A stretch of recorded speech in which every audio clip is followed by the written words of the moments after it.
Bab 61 Tuan Rumah yang Baru. Beberapa kultivator bermaksud untuk mengambil kesempatan menyerang Hansen. Setelah melewati pertarungan itu dan dalam masa kritis penerobosan seharusnya akan sangat mudah untuk membunuhnya. Namun ketika mereka ingin mengambil tindakan, aura membunuh Hansen terlihat sangat menakutkan dan membuat mereka ragu. Walaupun Hansen tidak melihat langsung, namun mereka merasakan tatapan dingin yang menakutkan dan dipenuhi hawa membunuh yang ganas. Sekumpulan sampah yang berada di alam Golden Core ingin mencoba bermain-main. Majulah bersama-sama.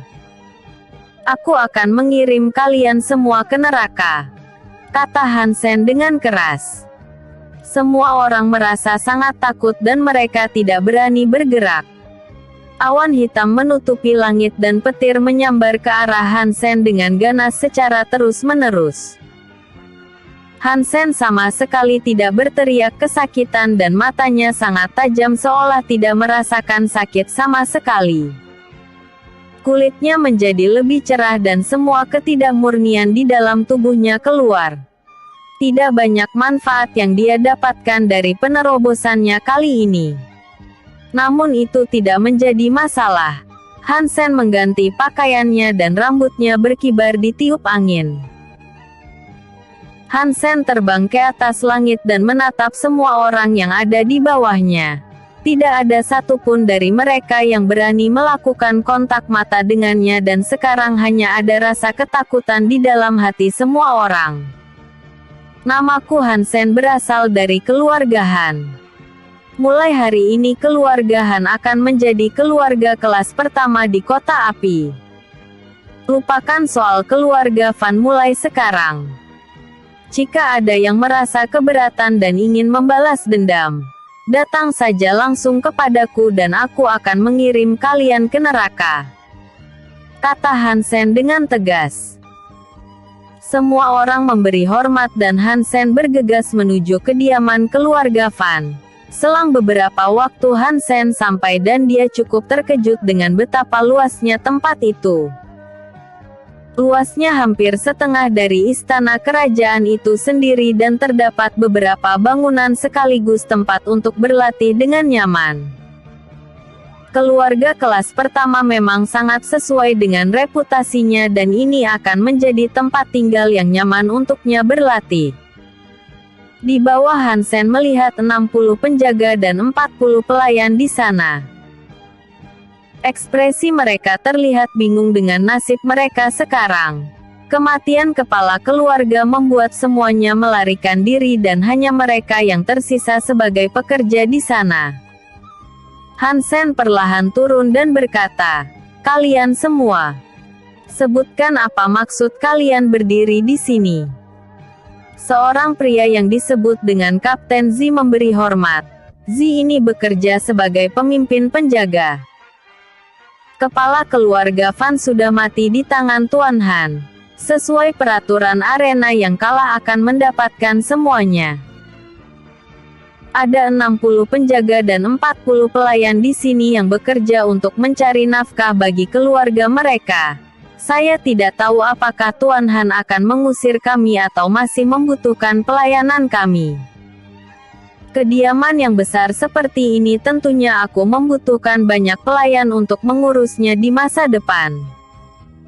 Sedangkan para penjaga juga bisa mengikutiku. Aturanku sangat jelas yaitu loyalitas penuh. Sejujurnya aku tidak tertarik untuk terlibat dalam urusan kerajaan. Tapi jika ada dari kalian yang mengkhianatiku dan berpihak kepada musuh maka aku akan menunjukkan kepada kalian apa itu hidup yang lebih buruk daripada kematian, kata Hansen dengan sungguh-sungguh. Kami bersumpah kalau kami tidak akan pernah mengkhianati keluarga Han, kata mereka semua dengan hormat. Bagus. Karena kalian sudah bersumpah setia kepadaku maka aku juga tidak akan memperlakukan kalian dengan buruk. Setiap bulannya kalian akan mendapatkan bayaran 2 kali lipat. Juga aku akan memberikan sumber daya untuk kalian berlatih dan teknik kultivasi yang baru. Tapi ingat ini baik-baik. Khusus untuk para penjaga, aku berharap kalian dapat menjadi ahli Golden Core tahap akhir selama 2 bulan. Kata Hansen dengan tegas. Semua orang merasa sangat senang dengan kebijakan Hansen. Namun Zi sangat tahu bahwa hal ini terlalu berlebihan untuk mereka. Tuan, bukankah ini terlalu berlebihan untuk kami semua? Bahkan keluarga besar lain tidak akan memberikan sumber daya ataupun teknik kultivasi seperti kami. Kata Kapten Zi dengan jujur. Jika kau diberikan sebuah makanan, apa yang perlu kau lakukan hanya memakannya selama itu layak. Jangan ukur aku sesuai standarmu atau sampah-sampah di kerajaan ini. Ambil ini. Hansen melemparkan cincin ruang. Kapten Zi menangkapnya dan ekspresinya berubah menjadi pucat. Baru kali ini dia melihat batu roh dalam jumlah yang banyak dan setidaknya terdapat 200 juta batu roh di dalamnya. Gunakan itu untuk membeli perlengkapan yang bagus. Sekaligus pil roh dalam jumlah yang besar untuk pasukanmu. Setelah semuanya selesai, aku akan memberikan teknik kultivasi untuk kalian gunakan. Selama kalian tidak malas, maka dalam 2 bulan menerobos tahap akhir Golden Core adalah hal yang mudah. Kata Hansen dengan serius. Episode sebelumnya. Bab 60 Pertarungan yang layak. Episode berikutnya. Bab 62 Seniki. Bab 62 Seniki. Kapten Zi berkeringat dingin dan berkata, apakah Tuan tidak takut kalau saya akan lari membawa semua batu roh ini? Jika kau memang memiliki keberanian, maka lakukan saja. Lagi pula penghasilanku sangat mudah didapatkan. Bahkan raja sendiri harus bersikap hormat kepadaku. Tapi aku tahu kalau kau pasti memilih sesuatu yang menguntungkan. Mencari masalah denganku, takutnya hidupmu tidak akan bisa tenang ke depannya. Kata Hansen sambil menepuk bahu Kapten Zi. Yakinlah bahwa kami akan memenuhi ekspektasi Tuan. Kata Kapten Zi dengan sungguh-sungguh. Kesan pertamanya terhadap sosok Hansen tidaklah baik. Umurnya terlalu muda untuk mengurus semuanya. Namun siapa sangka sebenarnya di balik sosoknya yang penuh kebanggaan, dia memperlakukan mereka selayaknya manusia. Hansen layak mendapatkan rasa hormat penuh dari mereka dan mengikutinya bukan sesuatu yang buruk. Karena kota api berada di bawah kendaliku, maka aku membutuhkan banyak orang. Rekrut orang-orang yang berkompeten dan utamakan kesetiaan daripada kekuatan mereka. Aku juga ingin kau menjemput beberapa orang di kota kayu dan mengabari keluarga kalau aku baik-baik saja. Jika mereka bertanya dengan situasi saat ini, maka katakan saja yang sebenarnya. Aku baru saja melakukan penerobosan dan tidak ingin diganggu selama beberapa hari. Kata Hansen dengan santai. Baik. Kata Kapten Zi dengan hormat. Hansen segera pergi bersama salah seorang pelayan yang akan menunjukkannya tempat. Pertama, dia ingin memeriksa gudang harta dan menemukan sesuatu yang seharusnya dimiliki oleh keluarga Han. Papan nama keluarga Van dihancurkan dan dirubah menjadi kediaman keluarga Han, di mana Hansen seorang yang menjadi tuannya. Hansen pergi ke gudang harta dan di sana terdapat mekanisme yang tersusun dengan arai yang bagus. Namun Hansen dengan mudah menghancurkannya dan melihat di dalamnya. Terdapat banyak sekali bahan obat serta buku seni bela diri di sana dan Hansen cukup puas dengannya. Hansen memeriksa setiap buku seni bela diri dan dikejutkan oleh sesuatu. Seniki. Hansen membacanya dan ekspresinya perlahan berubah menjadi senang. Ki merupakan akumulasi energi yang dikumpulkan ke dalam dantian yang menjadi sumber ki asal. Setiap orang memiliki jumlah yang berbeda-beda sesuai dengan kultivasi mereka dan ini juga sesuatu yang membedakan tingkatan itu sendiri. Namun seni Qi ini menggunakan metode pernafasan dengan energi alam dan membuat cincin semesta di dalam tubuh pengganti sumber Qi. Walaupun ini hanya berlangsung sementara waktu namun dampaknya bukan sesuatu yang bisa diabaikan. Konyol sekali. Bukankah ini sama saja dengan kultivator divine transformasi dapat langsung menantang divine Qi ataupun virtual? Jika benar bukankah keluarga Fan akan menjadi yang tak terkalahkan? Tapi sepertinya mereka tidak menyadari satu hal dan masih kurang dalam pemahaman. Hansen melanjutkan.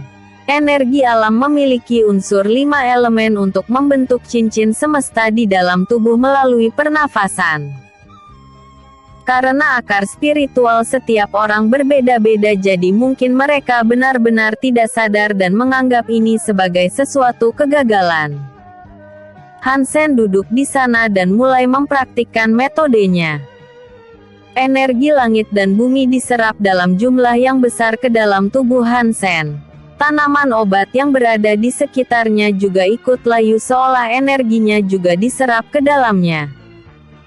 Pusaran energi dari Qi alam membentuk sebuah cincin dan jiwa naga surgawi berenang di semesta itu. Setelah 2 hari Hansen dapat menyempurnakan satu cincin dan menurutnya ini bukan sesuatu yang sulit. Namun setelah dia berniat untuk membentuk cincin keduanya, Hansen merasakan sensasi yang berbahaya. Hansen segera membuka matanya dan membuang semua energi dengan paksa sebelum konsekuensi yang dia terima tidak bisa ditangani. Hansen menyemburkan darah dan menghela nafas panjang. Energi alam tidak sesederhana itu ternyata dan sangat ganas. Padahal aku sudah menyusun setiap elemen dan menyaringnya dengan benar. Alasan mengapa sangat mudah membentuk cincin semesta pertama adalah karena kekuatan fisikku yang kuat. Jika tidak dengan benturan elemen yang bercampur maka tubuhku akan meledak karena kelebihan energi. Hansen melanjutkan. Untuk sekarang pilihan terbaik adalah memperkuat tubuh fisik. Satu cincin sudah cukup bagiku untuk bersaing dengan kultivator divine transformasi. Lebih baik berhenti di sini sekarang dan ketika siap aku akan membentuk yang kedua. Seorang pelayan mengetuk pintu dan memberi hormat. Tuan Hansen. Yang mulia putri ketiga datang untuk mengunjungi Tuan. Hansen yang mendengar ini segera berdiri dan bergegas untuk pergi menemui Yao Wu. Episode sebelumnya. Bab 61 Tuan Rumah yang Baru. Episode berikutnya. Bab 63 Saling berterus terang. Bab 63 Saling berterus terang. Hansen bergegas pergi dan di aula tamu Yao Wu sedang duduk menunggunya. Apakah kau sangat merindukanku? Belum lama kita berpisah di ibu kota dan kau sudah datang kemari. Jangan bercanda. Untuk sekarang aku sedang sangat serius. Ayah menyuruhku datang kemari dan membantumu mengurus kota api. Karena kau tidak memiliki pengalaman maka aku terpaksa menyetujuinya demi kebaikan kerajaan. Kata Yao Wu yang sedang menyangkal pernyataan Hansen. Hansen tersenyum dan memeluk Yao Wu dengan erat. Merasakan Hansen yang tiba-tiba memeluknya membuat Yao Wu sedikit panik. Namun dia perlahan merasakan kehangatan jauh di dalam hatinya dan tanpa sadar dia membalas pelukan Hansen. Tuan Putri. Penjaga ini masih di sini. Kata Wudi yang menunjukkan sosoknya. Yao Wu sadar dan segera melepaskan Hansen dengan malu. Hansen sendiri sudah menyadarinya sejak awal namun dia juga tidak terlalu peduli. Wudi sendiri juga sangat terkejut dengan perkembangan mereka yang sangat cepat. Biasanya Yao Wu akan bersikap bodoh di depan orang lain dan memasang ekspresi yang tidak peduli. Namun ketika Yao Wu bersama dengan Han Sen maka dia akan menjadi orang yang berbeda. Dia dipenuhi dengan rasa kasih sayang dan raja memang tidak salah dalam memperhitungkan semuanya. Singkatnya aku sudah tahu apa niat dan tujuanmu datang kemari. Sebenarnya apa yang benar-benar ingin raja lakukan? Tanya Han Sen dengan dingin. Yang mulia hanya ingin menjalin hubungan yang baik dengan Tuan. Sedangkan putri datang karena inisiatifnya sendiri untuk membantu Tuan. Kata Wudi dengan hormat. Han Sen mengangguk dan berkata, aku akan memperjelas semuanya di sini. Yao Wu adalah orang yang aku cintai bahkan lebih dari diriku sendiri. Aku tidak akan suka jika kalian memanfaatkan perasaan kami dalam politik. Jika itu hanya beberapa bantuan kecil aku mungkin bisa menyanggupinya. Namun jika ada yang berani mengancam, memaksa atau melukainya maka aku tidak keberatan menghancurkan segalanya. Han Sen sendiri bukanlah orang bodoh yang tidak bisa menebak jalan pikiran raja. Jadi lebih baik menegaskannya secara langsung di sini sekarang dan membiarkan mereka merenungkannya. Yang mulia tidak pernah menginginkan Tuan dan Putri. Namun beliau memiliki permintaan kepada Tuan Han yang dimana harus berpartisipasi dalam turnamen 4 sekte dan 20 kerajaan. Jujur saja kerajaan Xianjiang berada di peringkat rendah. Target kami yang sekarang adalah peringkat menengah. Wudi melanjutkan. Selain Luo Feng sekarang kerajaan ini memiliki Tuan Han Sen sebagai jenius yang lain. Setidaknya yang mulia sekarang melihat harapan bahwa kerajaan ini akan menjadi kelas menengah. Kapan akan dimulainya turnamen itu? Tanya Han Sen dengan penasaran. 2 tahun lagi. Karena itulah yang mulia mempersiapkan semuanya dari awal. Jawab Wudi dengan jujur. Baiklah kalau begitu. Katakan pada raja bahwa aku bersedia ikut. Kata Han Sen dengan santai. Kalau begitu saya akan mengatakan kabar baik ini kepada yang mulia. Saya pamit dan putri akan tetap berada di bawah perlindungan Tuan Han. Sosok Wudi menghilang dan hanya meninggalkan mereka berdua di sana. Han Sen meminta pelayan untuk menyiapkan kamar untuk Yao Wu. Dengan santai Han Sen menggandengnya dan mengajaknya berkeliling. Mereka berdua pergi ke pinggir kolam dan di sana banyak bunga teratai yang bermekaran. Aromanya sangat menenangkan dan Han Sen merasa kalau Yao Wu sedang memperhatikan dirinya. Apakah ada sesuatu yang ingin kau katakan? Tanya Han Sen sambil mengusap tangan Yao Wu. Yao Wu terlihat ragu dan berkata, kenapa? Aku memiliki bakat yang rata-rata dan selain penampilan tidak ada hal yang bagus dariku. Aku tahu kalau kau bukan orang yang seperti itu atau mengincar tahta dengan cara mendapatkanku. Kenapa kau memiliki perasaan seperti itu kepadaku? Dalam hidup ada beberapa orang yang tidak bisa digantikan. Jawabannya sebenarnya sangatlah sederhana. Aku tidak membutuhkan alasan untuk mencintaimu dan jika terdapat alasan atau niat lain maka itu bukan disebut cinta namun sebuah konspirasi. Kata Han Sen dengan sungguh-sungguh. Dari sekian banyak orang yang aku temui kau memberikan perasaan yang berbeda. Kehangatan ini seolah aku sudah mengenalmu sangat lama dan sangat senang. Kata Yao Wu dengan jujur. Han Sen mengusap wajah Yao Wu yang lembut. Aku juga sama. Mungkin di kehidupan yang sebelumnya kita adalah sepasang kekasih dan setelah kita mati mungkin saja surga membuat kita bersama dalam kehidupan ini. Yao Wu sangat tersentuh dengan perkataan Han Sen dan dia akan mencoba untuk tidak menahan perasaannya. Wajah mereka saling berdekatan dan mata mereka saling bertemu. Han Sen sudah merindukan momen seperti ini dan Yao Wu juga sangat menginginkannya. Mereka berdua berciuman dan merasakan sensasi hangat di dalam hati mereka. Karena Hansen sudah terbuka kepadanya maka dia juga harus jujur dengan hatinya.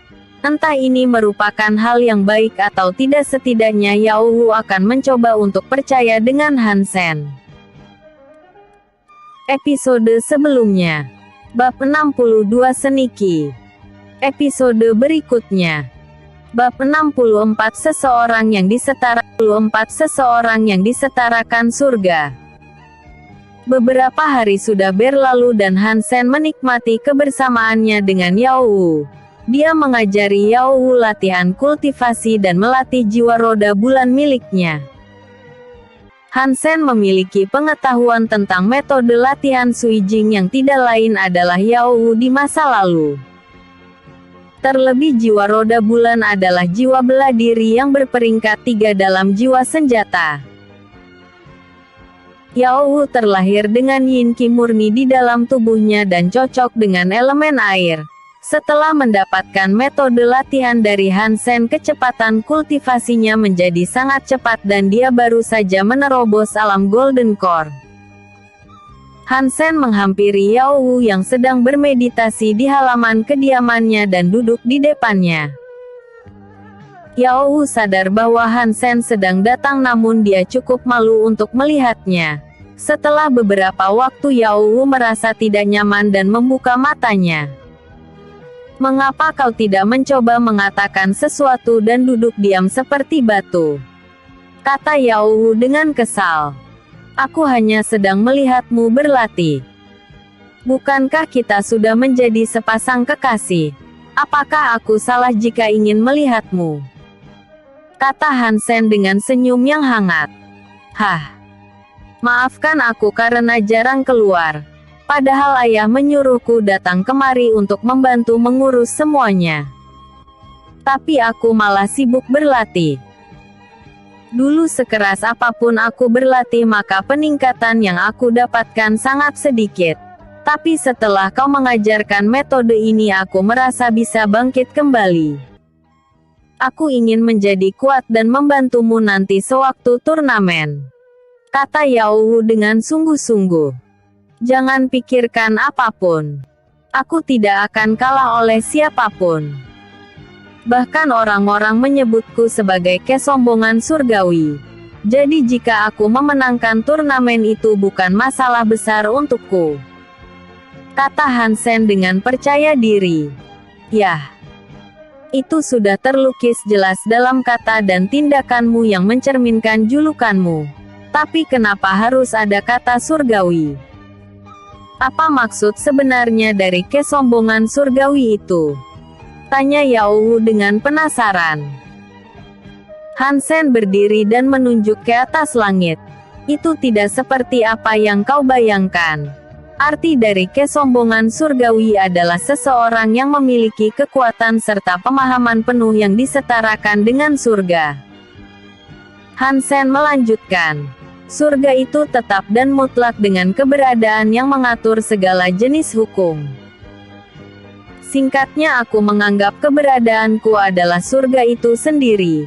Apa yang aku katakan adalah hukum yang tetap dan tidak bisa ditentang." Kapten Z tiba-tiba datang dan mengejutkan mereka berdua. "Tuan, ada sesuatu yang penting." "Kenapa?" tanya Hansen dengan penasaran. Lembah kematian berbatasan langsung dari kota api. Banyak bis yang berlarian keluar dan sepertinya terjadi sesuatu di dalam hutan, kata Kapten Z yang menceritakan situasinya. "Aku mengerti. Untuk sekarang jangan biarkan satupun orang untuk pergi ke sana. Kumpulkan semua ahli dan minta keluarga lainnya juga ikut menyumbang kekuatan. Pastikan saja bahwa tidak ada bis yang menerobos ke kota dan membahayakan orang. Besok aku akan pergi untuk mengatasinya sendiri." Hansen memberikan perintahnya. Kapten Z mengangguk dan segera pergi untuk melakukan semua yang Hansen perintahkan kepadanya. Untuk alasan mengapa bis keluar mungkin terdapat sesuatu yang mencurigakan dan lebih baik Hansen mengeceknya sendiri. Yao Wu sedikit khawatir dengan Hansen dan memegang lengannya. Bisakah aku ikut bersama denganmu? Tidak. Tempat ini membutuhkanmu dan dengan kekuatanmu yang sekarang aku mungkin tidak bisa bergerak dengan bebas. Aku mungkin akan pergi untuk beberapa hari. Bisakah aku menyerahkan tempat ini kepadamu? Kata Hansen dengan santai. Kau benar. Aku masih belum cukup kuat. Kalau begitu aku akan bekerja keras dan menggantikan dirimu untuk sementara waktu. Kata Yao Wu dengan sedih. Hansen membawanya duduk dan Yao Wu sedikit panik. Kalau begitu kau harus menemaniku malam ini. Malam ini. Tapi bukankah ini masih terlalu awal untuk kita dan aku belum sepenuhnya siap? Kata Yao Wu dengan sedikit memberontak. Apa maksudmu? Aku hanya ingin kau meluangkan waktu dan menemaniku sampai besok pagi. Apakah kau memikirkan sesuatu yang aneh? Aku tahu bahwa aku sangat tampan dan menarik. Tapi aku tidak menyangka kalau kau akan sangat menginginkanku. Kata Hansen dengan sedikit menggoda.